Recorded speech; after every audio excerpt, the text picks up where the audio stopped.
Zenless fails from XGO Solo, a good whittle boy. I'm curious what he says. The old yapper himself uploaded the video. Good news is it's not in a podcast format, so I'm ready to hear what he says, only I'm about to interrupt the shit out of this guy.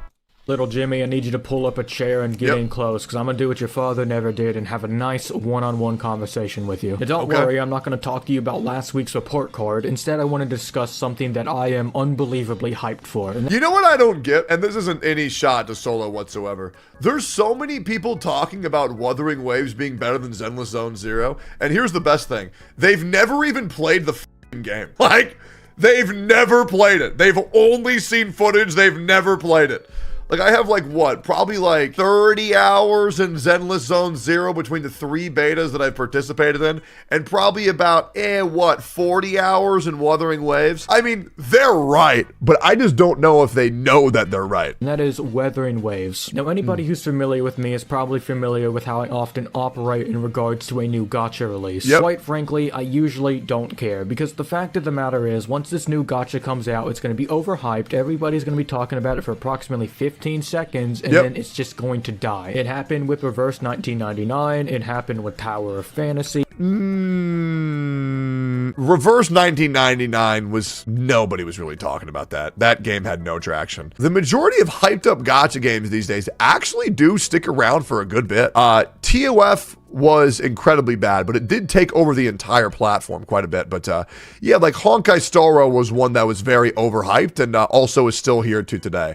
So I think we're actually past that era, but yeah, not every gacha just disappears immediately. And I assure you, there are going to be 14 or 15 more gacha games in the next 2 years where the exact same thing happens. Yeah, I mean, Arknight's Enfield will once again fade, probably about a month after it comes out. Wuthering Waves will not do that. I even think Zenless Zone Zero will actually have some legs to stand on as well, just because it's a Hoyoverse game and their community will play whatever slop they put out. History has a habit of repeating itself, and Doom is often the only thing in the future of many of these games, because the fact of the matter is, if there's not a player base, then there's not a market for it to exist in. But for the first time in quite a while, I am actually looking at a gacha game that I am not only genuinely excited for, but fully willing to look past the entire gacha system before the game even comes out. Yeah, you won't need to use it. I'm pretty sure all content in that game will be able to be beat at level 1 if you're good enough, because they actually have a skill-based combat system, which I'm really excited about. And also, you say this game doesn't have a community to stand on. Yes, it does. It has begrudged, I guess, pissed off Genshin players who quit the game. And that's a very huge community. For those who don't know, I had interest in Honkai Star Rail before the game came out because I thought the game looked relatively interesting. However, when I saw the gacha mechanics, I decided I wasn't going to play it, and the only reason I ever did was because somebody talked about it. But with me, by the way. They're doing that thing where they don't name me again. It was me. Because Solo hated Genshin Impact because his brother played it so goddamn much and wouldn't stop bitching about it. And then I told him, play the game and make content on it. And he did. So that second person, it's me. Wuthering Waves, what I'm looking at in this game is so unimaginably promising that not only am I excited for it, but I'm actually doing a solo first and coming out to discuss a game that's not even available. I don't think hype is an accurate way to describe just how excited I am to play this game, and I am praying that they actually let me in the second beta. Now, for those who are unaware why I'm looking forward to this game so much, it's really quite simple. You guys remember Zenless Zone Zero? For those who aren't entirely aware, I do. When I saw the trailer for that game, I was so unimaginably excited because what I thought I was looking at was a game that heavily focused on combat, parries, timing, and actually had a skill ceiling. What's missing in a lot of gacha games is something that people joke about. It's skill. You know, you get into the MLC, you make it to the end, and people go like, oh, you can't beat it, it's a skill issue, but in actuality, it's not. The fact of the matter is, Honkai Star Rail, Genshin, and most other gacha games are— So the skill for Honkai Star Rail generally comes in preparing, right? Preparation and strategy, right? It's very hard to actually fuck up Honkai Star Rail so much that you lose. It's majority resource management and preparation. So not skill? No, there is a skill in being able to make sure that your account is ready for the upcoming content. There is. You know, you just gotta have a certain mindset. It's more so cerebral. Now, the problem with Wuthering Waves is going to be is when content creators are praised for being good at the game. Like, for example, there will probably be multiple free-to-play player streamers, and some of them will be praised because a free-to-play player beats it very easily because they got lucky on their account. I can see that becoming very, very, very irritating, and also praising free-to-play streamers who are willing to play the game every day for 16 hours and eventually beat it because they got lucky. You know, kind of like a lot of streamers did for Tower or Spiral Abyss. That shit's gonna be irritating. That will be irritating 100%. But yeah, the fundamental idea of what is skill or not is when two people will go on the same account and see what one or the other can do. Are unimaginably casual experiences, and the only thing stopping you from clearing in-game content is how lucky and or how much time you have invested. There is absolutely zero skill ceiling beyond putting the right people on the right team and getting lucky with getting those people. It is really fucking annoying to know that your only course of action when you hit a wall is to go back to the drawing board, get some materials, and come back once you can actually win the war of attrition. That is an issue that's every turn-based RPG that plagues a lot of games, including Star Rail, and while yes, you could argue it is to a lesser that also is the exact same thing as Genshin. It's very hard to up Genshin. Extent, the problem is still there. But what Zenless Zone Zero looked like, at least to me, somebody who wasn't able to play it, was it looked like a game that would be hyper-fixated on combat. And sure, while the boss fight may have taken you the better part of your late 40s to finish, you would have technically been able to get out on the other side so long as you were good enough at dodging, parrying, and the works. However, when the second closed beta actually came out and we finally got to see what the game looked like, it was nothing but TVs for 70% of the core gameplay experience. It's actually more like 90%.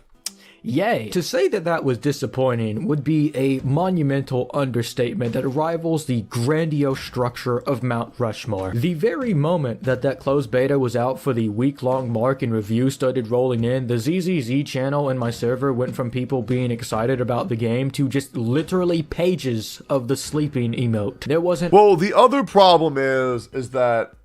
I mean, let's just be real. The Zenless Zone Zero community is going to have a lot of people coming from Genshin Impact, and goddamn, do they hate anything that's not Genshin Impact. They do. Plus, it's also a play on words for Zenless Zone Zero, ZZZ. It is a play on words. A damn soul who's actually hyped for this game, and unfortunately, it doesn't seem like Hoyoverse is actually going to go back to the drawing board and get rid of this dog shit. When this game was advertised... Now, once again, I don't think they need to get rid of the TVs. I think the TVs could actually work, but right now they're not working. They are just quite literally not working. I do think they could improve upon it, but they most likely will not. I thought it was going to be combat. I really wanted it to be combat because I want to have a game that I don't have to play casually. For all of the shit that I give Fortnite, at the end of the day, the reason I can appreciate that game to the level which I do is because of the skill ceiling with the building. And just because you're a little kid, Solo. That's okay. You're just a little kid. You like Fortnite? If you don't like Fortnite, you're a f***ing loser. You're a f***ing loser if you don't like Fortnite. You wanna go get on Fortnite? We can chug together? It's okay, Solo. Here's a little kid. You're a little baby boy playing Fortnite. You know what? Maybe we'll play sometime. Does that sound good? That could be fun.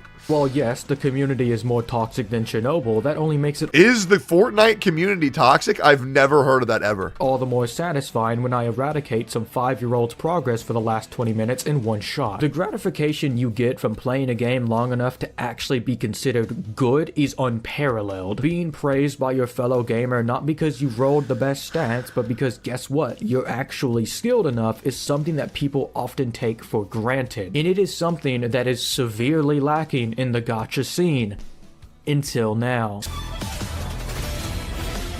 Yeah, I mean, there's a lot of people who praise Regzland for being really good at PGR. And that shit was unbelievable to me. And I even accidentally took a pot shot of it a while ago because I just couldn't believe that a gacha was skill-based. But we'll see how Regzland fares versus other CCs once they get in this game. I am actually genuinely curious if he is as good as so many people said, because for Regzland and the PGR community, he was a big fish in a little pond. But if he still pops off in Wuthering Waves, hey, shit, bro, that is going to be validating as PGR isn't even hard. Well, we'll see. That's what people say. Who knows? So from the looks of it, Wuthering Waves is basically going to be hardcore Genshin Impact. We are talking a open world where it's basically just a Souls-like / Monster Hunter. It's heavily emphasized on combat, and if you don't get good, your ass is gonna get smeared across the floor like a fucking mop. And buddy, I'm waiting for it. I really am, because as a masochist, there is nothing that brings me more joy than having people beat me up. It's such an... I don't think it's going to be that difficult for the casual modes, like going through the story and exploring through world exploration, because that will deter a lot of players. But I do think there will be things that players can do intentionally to actually inhibit a challenge on themselves. But I don't think the game is going to be impossibly hard and fuck you up as solo as leading people to believe. An exciting time to be a gacha player. It can't be hard on story mode? No, yeah, 100%. Because when I say that I can actually wholeheartedly recommend this game to friends, I'm not joking. If this game ends up playing like how I expected to, it would actually be entirely possible and plausible for you to have a level 1 character and just obliterate late game bosses, assuming you're good enough at dodging. And yeah, I am expecting a pushback from a lot of creators when Wuthering Waves CB2 does come out, because I believe a lot of them aren't speaking on experience. When they say Wuthering Waves is gonna be the best, I feel like people are riding a wave 100%.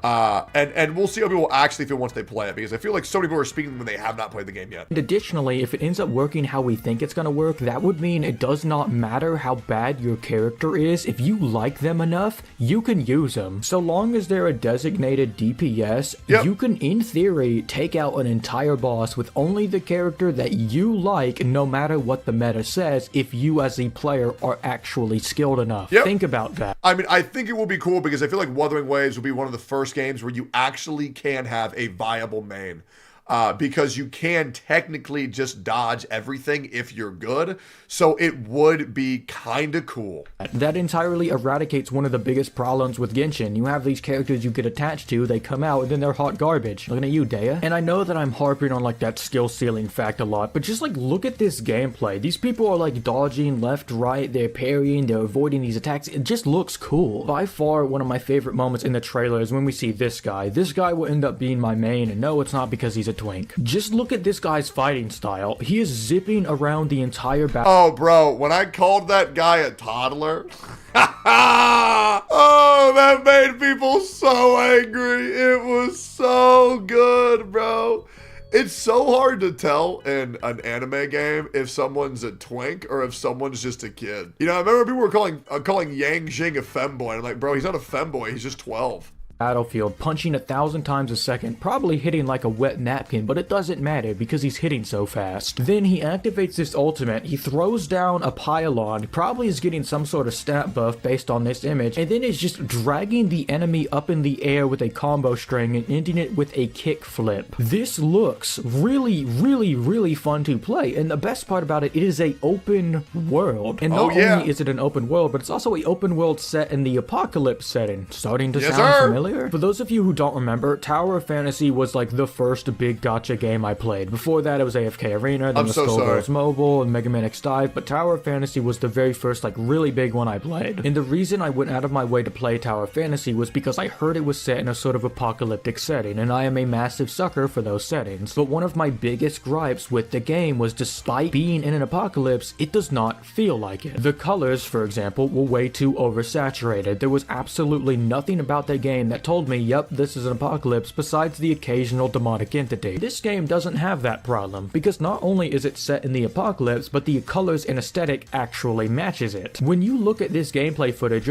I don't think you need specific colors to elicit the feeling of an apocalypse, but I do think you need certain structures. Yeah, I feel like color palette has nothing to do with it, personally. Not thinking, oh my god, what's over that hill? It's so... I don't think everything needs to be gray and brown and black if you're in an apocalypse. I just think you need like broken structures and like blown up cars and shit. Whimsical, you're thinking, damn, what the happened here? Is everybody dead? What's going on? What's the grander story here? And while we're talking about grander story, let's talk about these devs' commitments to telling a good one. After the backlash on the story in the old update, these guys went back to the drawing board and just revamped everything. In their mind, and I am going to play devil's advocate, there is still a chance that the story will suck balls. Because if they f***ed up once writing the story, they could potentially f*** up twice. So it could still be bad. But once again, I think the biggest thing that Wuthering Waves is going to have an issue with is dealing with these absurd expectations where it's going to have the best story, it's going to have the best characters, it's going to have the best combat for casual and hardcore.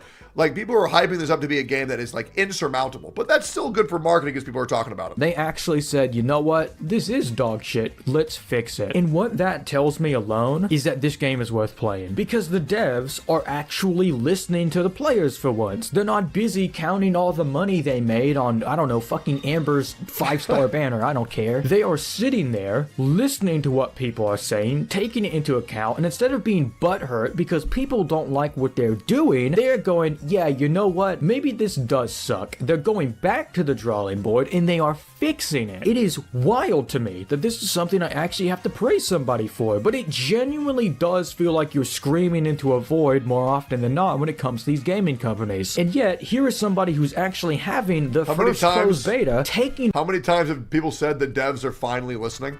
Well, okay, I think this is different, right? Because the devs said they heard what people were saying and then confirmed on the live stream that they've changed it. It's not like, we hear you players, you want this, and in due time we'll have those. It is literally a, we heard you don't like this, so we changed it. You'll see it next closed beta, right? It's a very big difference. In what they hear from it, making a second closed beta that addresses those issues, and chances are the issues that we have with its second closed beta are also going to be addressed. The game already is really fucking good looking, and while a lot of us don't have access to the closed beta too, I have no doubt that whatever we complain about will actually be talked about, listened to, and fixed. This game is not going to be a Genshin killer. Now we will say, okay, that's okay. All right, let's go back. All right, there's a big difference between fixing a game before it's out and fixing a game after it's out. Being able to adjust things before public release is a lot easier. So I don't know if once the game's released, it'll be like, oh, you didn't like this, we'll change everything. Like, they're not going to retcon shit once the game's out. Like, they're not going to retcon the story the moment it's out, right? It's good that we gave the game criticism before it came out because it's easier to fix, right?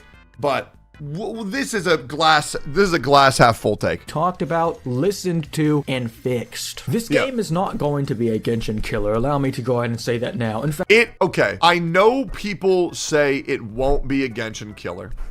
It's because Genshin is unkillable because the fan base will always have the mentally ill side that's overly attached to it. Not that there's anything wrong with casually enjoying Genshin or even extremely enjoying Genshin. It's just when you play Genshin, even when you don't enjoy it, I think you are stupid. When you play Genshin and you do enjoy it, I think you're fine. But when you're playing a game that you don't like, I think that's f***ing stupid, personally.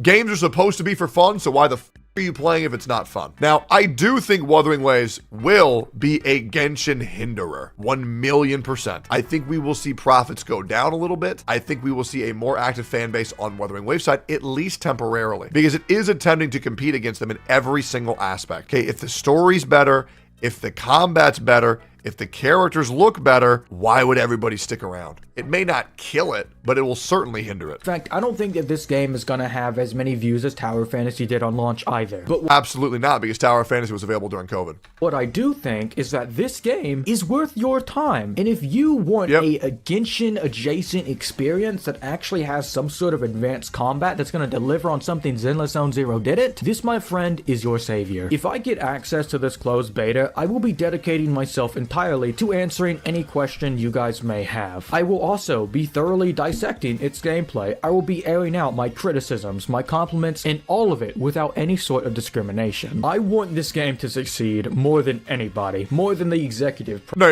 you don't. You don't want this game to succeed more than I do. You don't have hundreds of thousands of people coming at you every day for the bad things you said about Genshin. You don't, okay? Because if this game succeeds, you gotta understand the content I'm about to make.